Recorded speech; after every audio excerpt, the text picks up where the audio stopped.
Une surprise? C'est étonnant. Je ne sais pas si vous veniez pour venir voir un film, un biopic sur Mère Teresa. Ça n'en est pas un. C'est l'histoire de Mère Teresa sur 7 jours. Le parti pris, moi je trouve que c'est un parti pris intéressant. Le fait de se concentrer sur 7 jours de réflexion dans la vie d'une personne. 7 jours, effectivement, où il peut se passer tout, n'importe quoi. C'est une femme religieuse, mais ça n'empêche que c'est une femme avant tout, une humaine, avec les doutes, avec la trouille, avec peur de se tromper. Qu'en pensez-vous? N'hésitez pas, on est en petit comité, profitons-en. Oui, exactement. Une femme avant tout, et surtout quand on n'est pas mère. Enfin, moi, je suis mère, et je pense que quand on n'est pas mère, on ne sait pas ce que c'est que de porter la vie, et donc on ne sait pas ce que c'est que de vouloir préserver la vie à tout prix. Et à l'époque, malheureusement, on laissait faire des choses qui ne sont pas la vie. Et donc, moi, je trouve ça formidable. Et parce que j'imagine les doutes qu'elle a pu avoir, n'étant pas elle-même mère. Parce qu'en fait, tant qu'on n'a pas porté la vie, on ne sait pas ce que c'est. Et donc, je trouve que c'est magnifique. Merci beaucoup. Merci à vous. Aussi, c'est une autre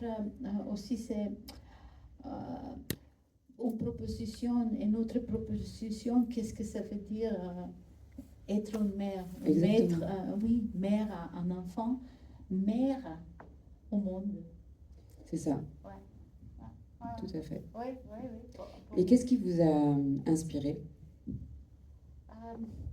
Mais écoutez, c'était vraiment un projet par hasard. On vient de la même ville. Mère Teresa, elle vient de Skopje. C'est une femme albanaise de Skopje, de Macédoine. Elle était toujours dans le folklore de mon pays. Mais c'était pas du tout un choix évident pour moi. Et il y a 15 ans, la télévision macédonienne m'ont demandé de faire un documentaire sur elle. Et à ce moment, j'ai dit oui, peut-être je peux faire si je trouve un aspect, une clé qui m'intéresse, qui est personnel pour moi. Pas seulement qu'on vient de la même terre. Et là, j'ai dit, peut-être la femme, la position de la femme dans l'institution patriarcale, qui est l'institution religieuse catholique, ça c'est intéressant pour moi. Qu'est-ce que ça veut dire d'être dedans? Comment est-ce que c'est une sorte de liberté? Parce que c'était ça c'était étonnant. Pendant la création, le tournage de ce film documentaire, c'était une découverte énorme pour moi de découvrir ce côté de Mère Teresa qui n'était pas du tout évident et pas du tout connu partout. Hein. Du grand public. Oui, des grands publics. On connaît Mère Teresa après, dans les années plus tard. Mais qu'est-ce que c'était son personnage, son personnalité?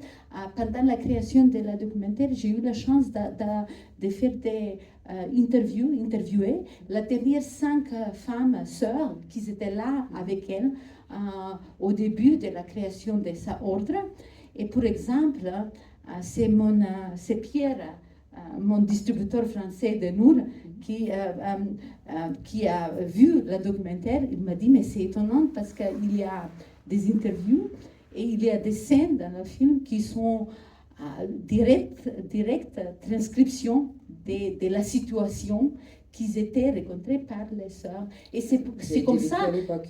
Oui, et c'est comme ça j'ai eu vraiment une chance de découvrir cette femme forte, cette femme à qui je ressemble beaucoup. Une femme des Balkans qui prend la place, une femme comme ma grand-mère, comme mon arrière-grand-mère. Et oui, je suis tombée amoureuse. Et matriarche. c'est vraiment un projet de passion pour moi. Pendant 15 années, ça m'a pris beaucoup de temps, bien sûr, de recherche, parce que c'est une responsabilité. On ne Bien peut sûr. pas raconter n'importe quoi. C'est vraiment un vrai travail de recherche et d'interrogation. Est-ce que j'ai le droit? Qu'est-ce que ça veut dire? Qu'est-ce que c'est important? Etc., etc. Et à un moment, j'ai eu le courage. Bien sûr. Et voilà, le film Bravo. est arrivé. Vous êtes allé en Inde? Ah mais oui, j'ai passé beaucoup de temps à Calcutta, oui, bien sûr, oui. Et vous avez Oui. rencontré des gens en Inde qui ont apporté des arguments par rapport à ce choix que vous avez fait? Vous avez fait des rencontres en particulier qui... Mais je ne comprends pas. Est-ce que j'ai rencontré? Oui, j'ai rencontré beaucoup de gens, oui, mais je ne sais pas qui. Je comprends pas. Des gens qui ont vécu, ou des générations après qui ont vécu avec elle. Oui, bien Voilà, sûr, c'est ça. bien sûr, bien Ouais, sûr. c'est ça. J'ai fait des interviews avec beaucoup, c'est ça. beaucoup de gens. Beaucoup. C'est comme ça, le personnage de Mère Teresa et le scénario, il était construit totalement. Oui, bien sûr, oui. Et aussi à Macédoine.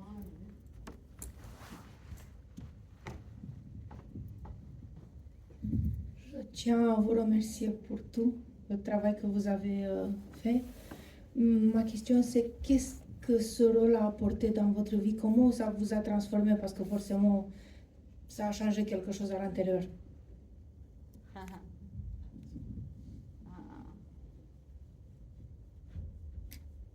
Oui, c'est un petit peu personnel, oui.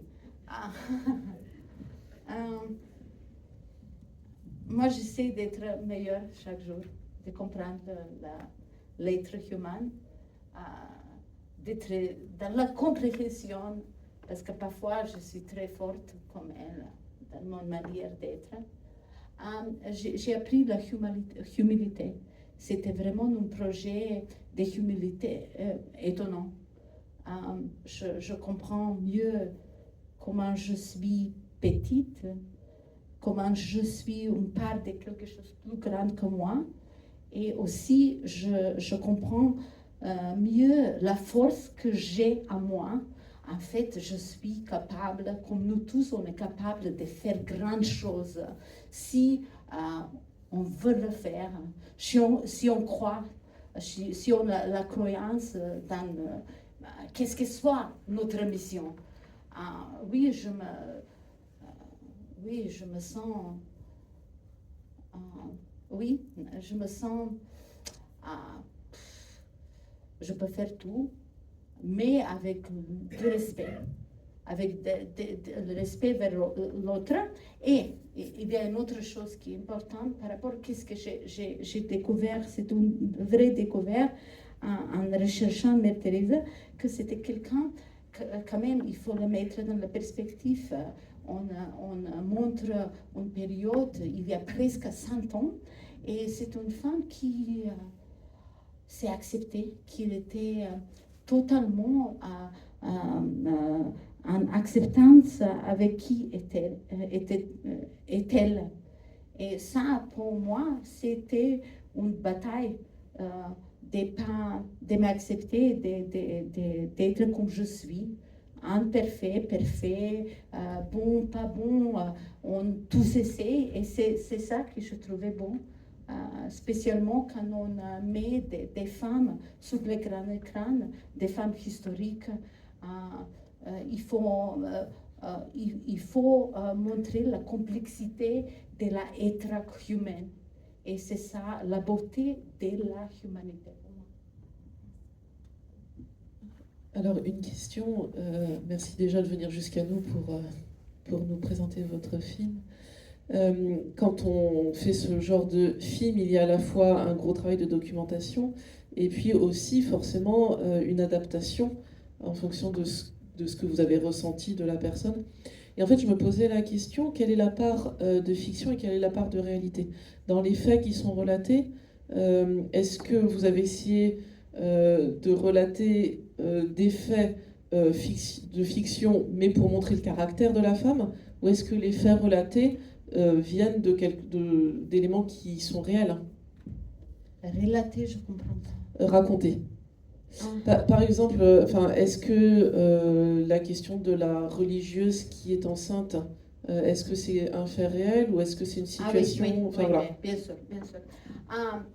Oui, bien sûr. Il y a des propositions, il y a des choses qui sont basées sur les faits réels.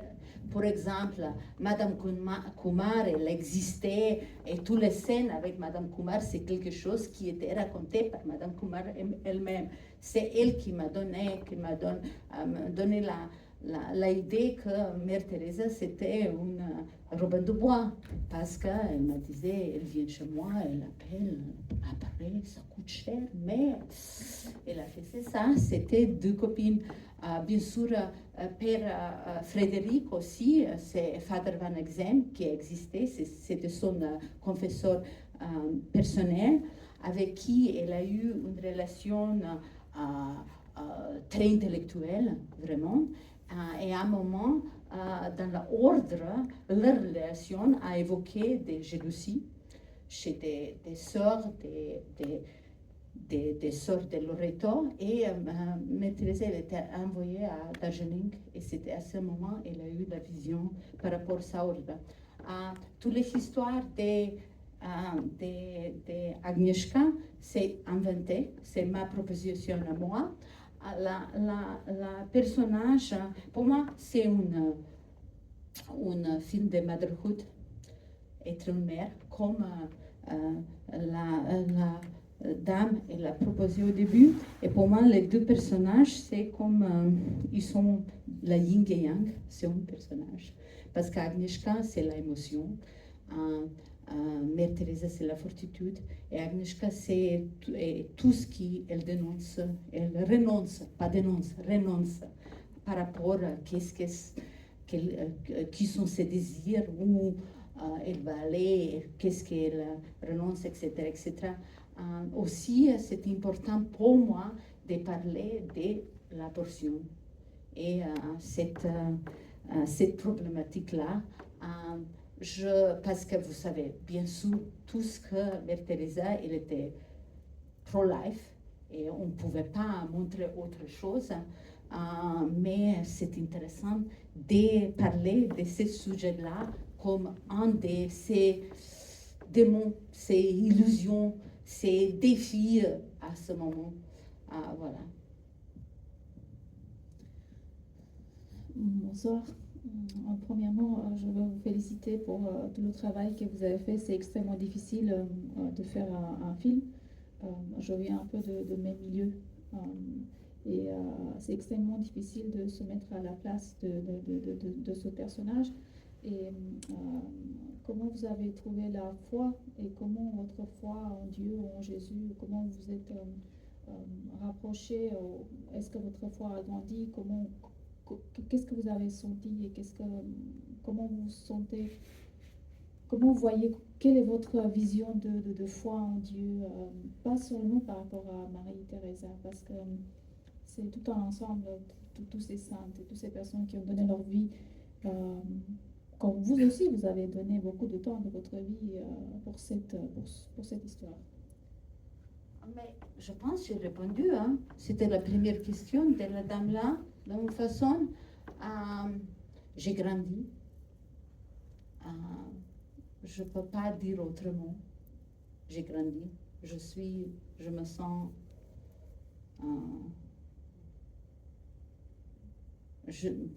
j'espère que je devienne meilleure humaine, humainement. C'est tout ce que je peux dire.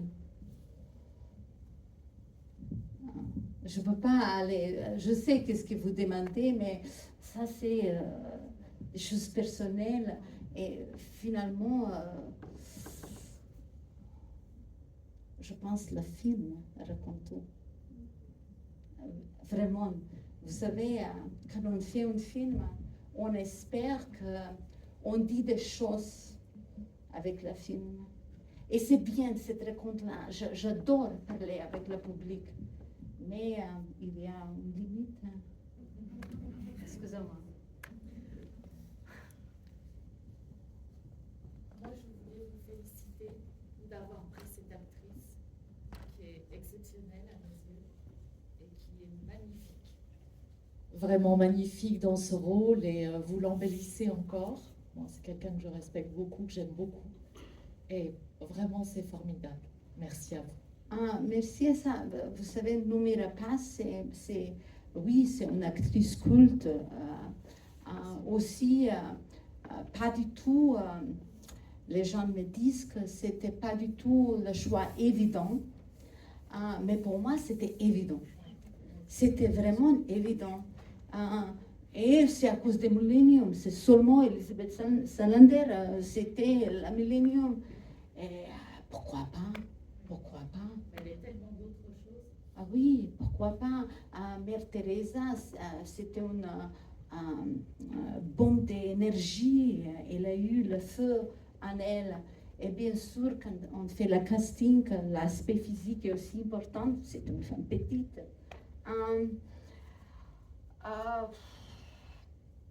Et après, quand on s'est rencontrés, c'était évident que aussi, Mère Teresa, c'est une rebelle. Dans mes yeux aussi, féministe. Et Noomi, elle possède ça en elle, Noomi Rapace. Et j'ai pensé, c'est un bon début. Et après, tu peux développer plus loin et plus loin en cherchant la vérité de la personnage, de la moment, dans chaque scène, de l'émotion. Et oui, et c'était une belle rencontre et c'était un travail puissant. Elle a travaillé sur le projet, sur le personnage pendant un an et plus un an et demi. J'ai dit ça hier, Noomi, l'actrice, c'est quelqu'un qui se réveille très tôt. Moi pas. Elle se réveille 5 heures le matin, 6 heures le matin, quelque chose comme ça. Et après, elle fait le sport. Et pendant un an et demi de la préparation du film, elle m'appelait à 5h30, 6h, avec de nouvelles idées. Et maintenant, je me réveille aussi à 5h du matin. Oui, c'était devenu une habitude pour rattraper la vie. On a beaucoup de choses à dire, beaucoup de travail à faire. Voilà. Bonjour madame, bonsoir plutôt. Bon, étant donné que je suis d'une société mixte chrétienne et musulmane, je suis d'une grand-mère chrétienne et d'un grand-père musulman. Je voulais juste vous poser une seule question. Est-ce que ce film, c'est pas pour réveiller les gens au lieu de la laïcité, vaut mieux tenir à sa religion de chrétien, de réveiller les gens, de réveiller les personnes là qui sont devenues des mères jeunes filles et qui s'en foutent de la religion. Moi, je pense, Voilà, la merci. beauté, oui, je comprends. Moi, je pense la beauté de l'âme, c'est qu'il nous donne les possibilités d'interpréter chaque œuvre d'art librement. Et oui, pourquoi pas. Pour moi, c'est un film, c'est un film qui libère, qui me libérait moi comme une femme. Et j'espère ça va libérer des jeunes femmes et des hommes pour accepter qui ils sont et pour avoir la force de s'engager et rendre le monde meilleur. Je sais, c'est des grands mots, mais pour moi, c'est Pour plutôt construire ça. l'avenir. Oui, Et on peut faire ça dans plusieurs manières. Il n'y a pas une manière. C'est ça, merci. Et bravo, hein. Bravo pour le film. Merci.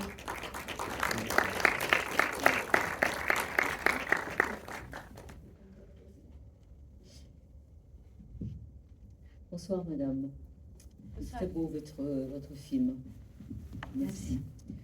Je trouve que Noomi Rapace, vraiment, le rôle, elle le porte vraiment très très bien. Et ma question c'est, vous venez de dire juste avant qu'elle se réveillait tôt, qu'elle apportait, elle pensait à des choses, qu'elle vous appelait.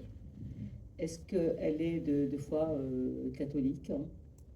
Ou est-ce que ce film a changé quelque chose, ou peut-être elle est athée? Je pense au début elle était catholique. Je pense qu'elle est née oui, au départ, oui. Je pense oui. D'accord. Oui. En tout cas, je trouve que Oui, vraiment oui. elle l'incarne vraiment bien du début à la fin. C'est impressionnant. Combien de temps vous avez dit que vous avez mis pour pouvoir réaliser ce film? À réaliser, c'était pas, vous savez, le tournage, c'est 6 semaines, préparation 1 an, mais la préparation de son personnage, nous, on a travaillé beaucoup. Moi, j'ai pris 15 ans, hein, de la création de la documentaire jusqu'à le moment où je tournais le film. Et ça, c'était complexe, j'étais pas prête. En fait, c'est une question, je n'étais pas prête. Pour réaliser, je vais vous dire quelque chose de très personnel. Pour moi, ce film, c'est aussi une question de confiance en moi-même. Si je peux dire, le travail sur ce film m'a donné cette confiance. Voilà. Ça m'a pris d'avoir 50 ans, j'ai 50 ans maintenant. Ça m'a pris d'avoir 50 ans, d'avoir le courage et l'audacité de Xavier Dolan, c'est un cinéaste québécois qui a fait son film à 18 ans. Ça veut dire moi, femme, 50, lui, homme, 18 ans. Ça, c'est très problématique pour moi. Je suis très contente que je suis là où je suis aujourd'hui. Mais j'espère de vivre dans un monde où une fille de 18 ans a le courage et l'audacité de Xavier Dolan de 18 ans. Vous savez, fille, homme. Pour moi, ce film aussi, c'est ça. C'est un très beau film. Ouais. Merci. Et des fois, mieux vaut attendre quand on ne se sent pas... C'était pas abouti pour vous, c'est pour ça que vous avez pris le temps. Ah non, non, non, non, non. Là, je ne suis pas d'accord. Oui, oui, peut-être chaque cas est différent et l'évolution de chaque est différente. Mais il faut avoir un petit peu plus égalité dans la possibilité, la construction, égalité dans la construction sociétale. Et ça, on n'est pas égal. Gagné, non, non, non. Il y a encore du chemin à faire. Oui, oui, exactement, exactement. En tout cas, bravo. Merci.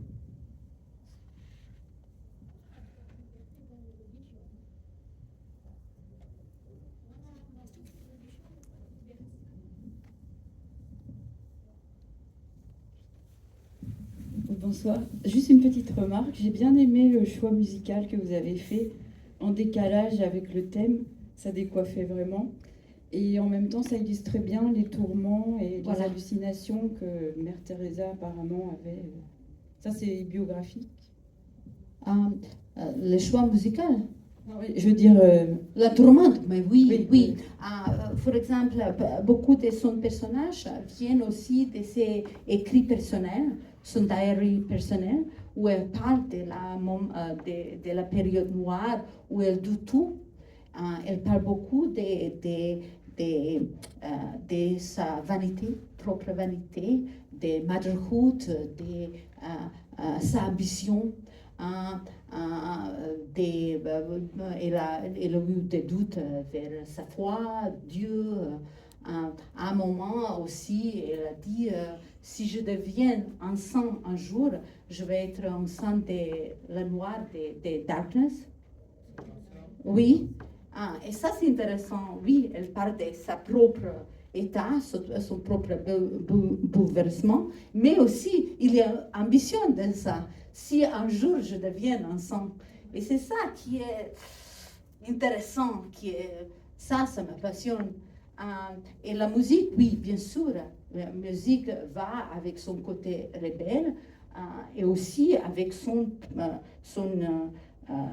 intimité,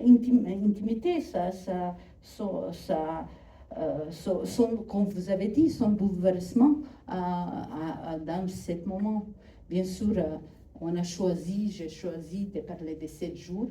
C'était un parti pris, c'était une décision dramaturgicale. Bien sûr, dans la réalité, ce moment de 7 jours, c'était 6 mois, peut-être plus, un an et demi. Mais on a tout condensé pour les raisons dramaturgiques, pour des tensions, pour la thriller-like feeling, etc., pour faire du cinéma, vraiment, vous donner l'expérience des émotions, des sensations, de vous bouleverser, de vous ramener des émotions, de vous mettre dans la peau de la personnage principal. Je voulais vous demander, vous avez parlé au tout début d'un documentaire que vous aviez fait, et c'est ça qui vous a après amené sur ce film. Est-ce que votre documentaire est consultable quelque part? Non. Non, on a parlé avec le distributeur. Oui, on va le mettre. Oui, parce que parce que c'était un documentaire qui s'était fait pour la télévision macédonienne. Il était passé là, mais pas plus que ça. Et maintenant, je pense qu'il va sortir. Il faut le faire. La distributeur, il m'a dit. Je lui dis, il faut payer. Nous, des artistes, il faut qu'on vide quelque chose.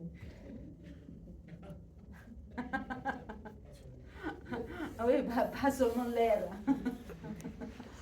Bonsoir, merci pour cette approche assez originale que vous avez faite. Je ne connais pas l'histoire de sa mère, la relation à sa mère. Est-ce que dans ce que vous avez montré dans le film, c'est basé aussi sur des faits réels ou c'est aussi une projection de ce que vous avez vu? Oui, oui, par exemple, dès le moment, elle est partie de Macédoine à 17 ans. Elle était allée à Zagreb, en Croatie, après en Irlande. Et d'Irlande, avec les Sœurs de Sororité, elle a pris le bateau jusqu'à Calcutta. Elle a vu, elle est rentrée à Macédoine, en Albanie, seulement quelques fois. Par exemple, les règles de son ordre, voir sa famille une fois chaque 10 ans. Elle était rigoureuse avec elle-même, comme elle était avec ses sœurs, avec les gens de son ordre. Oui. Parce que dans le film, vous dites simplement Noël et Pâques et qu'elle se souvenait à peine du visage de sa mère. Oui. Elle parlait de ça dans ses écrits personnels. Oui, c'était ça la question, désolée. Oui, c'était... oui, quand elle parle, toute sa philosophie de détachement des choses matérielles aussi, de détachement oui. C'était quelque chose d'important pour elle. C'était la façon de... Cette rigorosité, c'était un moyen de se dédier complètement à sa cause. Et de présenter sous forme de 7 jours, là c'est un peu comme nouvelle création dans sa vie, nouvelle vocation, et en même temps avec tous ces tourments que ça représente. Exactement. Pour moi, c'est création du monde, création d'un personnage, création d'un mythe, la création d'une femme forte.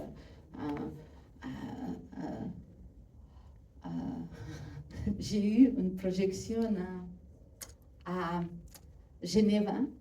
Et là, un jeune homme dans l'audience, il m'a dit, moi je ne connais rien par rapport à Mère Teresa, mais quand j'ai vu la dernière image, quand elle est dans son sari, Elle m'a dit, quand j'ai vu la dernière image, j'ai pensé, oh waouh, c'est un super-héros.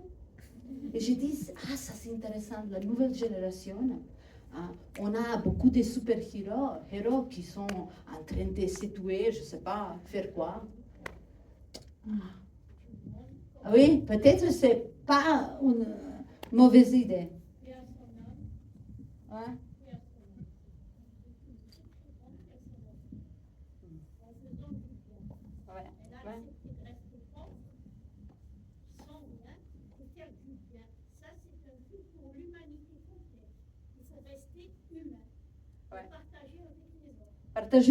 Partager. Hein?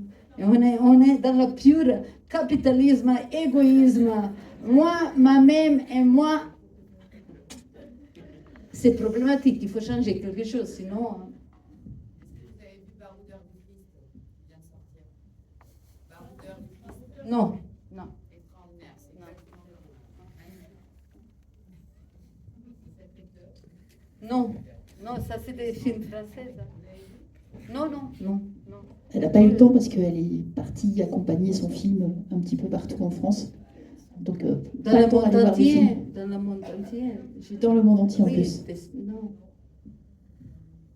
Oui, bonjour. Je vous félicite et excusez-moi, je suis émue en fait. Ça m'a beaucoup bouleversée et je salue le travail des deux actrices qui forment vraiment un duo exceptionnel. Toutes les deux, je trouve que ça s'est vraiment bien trouvé. Et donc j'ai pas vraiment de questions, mais juste pour dire que donc ça m'a vraiment bouleversée. Je pense que c'est un film qu'on doit digérer, qu'on doit sûrement revoir, pas tout de suite, mais un peu plus tard, pour prendre d'autres choses, parce qu'il y a énormément de choses à prendre, je pense, en fonction de là où on en est aussi dans notre vie, de réflexion. Et moi, ça ne m'a pas laissé une minute de répit, même s'il y a des... Enfin, parce qu'en fait, pour moi, tout était porteur de sens. Les silences, les regards, la lumière, les tableaux. Il y a des plans qui m'ont mis des claques, quoi. Des plans visuels, quoi, photographiques. J'étais là, waouh! Donc, j'ai pas eu une minute de répit, même si il n'y a pas eu des longs monologues, enfin des dialogues, voilà. Mais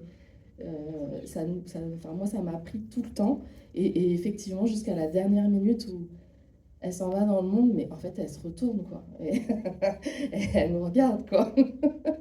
Et jusqu'au bout, on est tenu. Et franchement, ça faisait longtemps que j'avais pas vu un film où je vois plein de choses comme ça, et où la musique, la lumière, les regards, les couleurs, tout m'a bousculé, en fait. Voilà, donc je vous remercie. Merci à vous, c'est très beau. Qu'est-ce que vous dites? Vous savez, pour moi, mon cheval de bataille, c'est du cinéma. Le pouvoir du cinéma. Qu'est-ce qu'on peut dire, qu'est-ce qu'on peut évoquer en utilisant la forme cinématographique. Et ça, c'est bien sûr l'image, le son, les couleurs, le décor, les costumes, tout. Et en fait, il y a beaucoup de pouvoir dans le médium. Et parfois, on oublie, on n'utilise pas assez. Mais moi, j'adore faire ça. Et je suis très contente, très reconnaissante que vous avez senti ça. Le film, quelque chose vous est apporté émotionnellement par rapport à qu'est-ce qu'il y a. C'est conscient et subconscient, j'espère. Parce que, pour exemple, le cadrage. Oui, les cadres, ils sont belles. Tout est beau, oui, beau. La lumière, beau, belle, oui. Mais il y a aussi travail ensemble. Bien sûr, ça travaille en musique, mais, par exemple, le cadrage. On tous, les êtres humains, on cherche la beauté, la harmonie, la balance dans le cadre. Il y a des règles, comment on fait un bel cadre satisfaisant.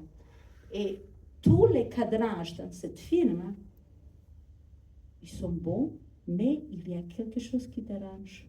Pas consciemment, mais subconsciemment, parce que tout est décalé un petit peu. Il y a trop de quelque chose. Et ça, pour moi, c'était connecté avec son état personnel, le bouleversement de ces 7 jours qu'elle traverse. Et oui, c'est ce travail-là qui est intéressant, qui vous ramène, qui vous amène à un état d'esprit fort. Bonsoir. Merci d'être là. Merci aussi pour ce film. Je rejoins totalement la jeune fille sur le témoignage dont elle vient vous faire. Même dans vos réponses, on sent votre engagement, votre passion. Et ça fait plaisir de voir un beau film d'auteur comme ça. Et ma question est toute simple. Est-ce qu'il y aura une suite à Teresa?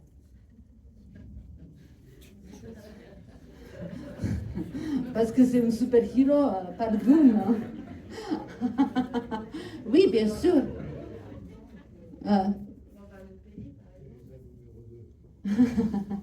Non, je pense ça va devenir.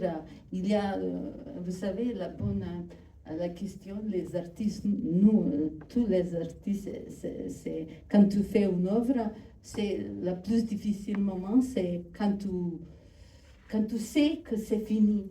Parce que tu peux travailler plus, et en travaillant plus trop, tu peux détruire l'œuvre elle-même. Et je pense une suite à ça, ça peut être exactement ça.